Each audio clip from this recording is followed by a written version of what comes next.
Lusot na sa Kamara ang Absolute Divorce Bill. Pasado rin kaya yan sa ating mga kababayan? Alamin sa unang balita live ni EJ Gomez. EJ.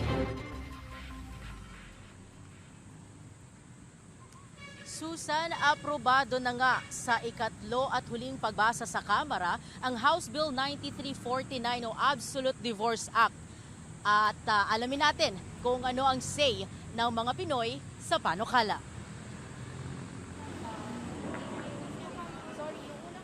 Pabor ang karamihan sa aming tinanong tungkol sa panukalang magkaroon ng diborsyo sa Pilipinas. Pagkakataon daw kasi ito para sa mga mag-asawang hindi na magkasundo at sa mga dumaranas ng pang-aabuso na makalaya sa relasyon. It depends naman po kasi sa situation ng mag-partner. Katulad ng personal experience ko, nasa mom ko na-abuse siya pero wala siyang magawa kasi sobrang expensive ng divorce. Mas marami po yung magiging benefit niya sa mga Filipino people. Magkakaroon pa ng maraming chance for freedom. Sa ngayon, legal separation at annulment lang ang pwedeng i-file sa bansa ng sino mang nais makalaya sa abusive relationship. Pabor po ako na ma-approve po yung divorce bill since may mga kailangan din po ako na nag-undergo sa annulment po.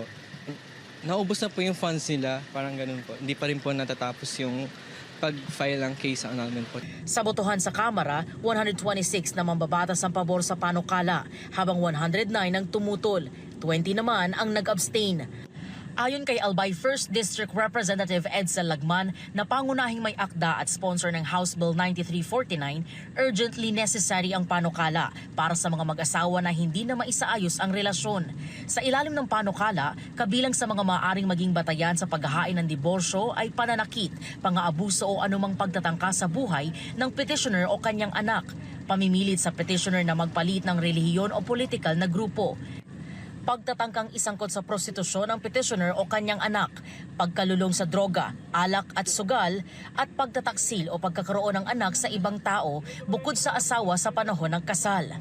I believe na divorce should be legalized kahit na Catholic country tayo. Kasi I think yung dahilan naman kung bakit nag-divorce ay dahil nga sa existing na abuse na meron sa kanilang relationship. Sabi ng karamihan, kung wala namang naidudulot na maganda ang relasyon, mas mabuti pa raw na maghiwalay na lang.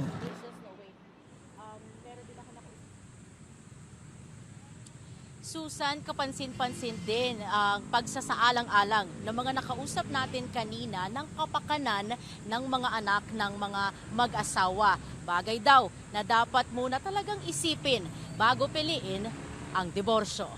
Yan ang unang balita mula rito sa Maynila. EJ Gomez para sa GMA Integrated News.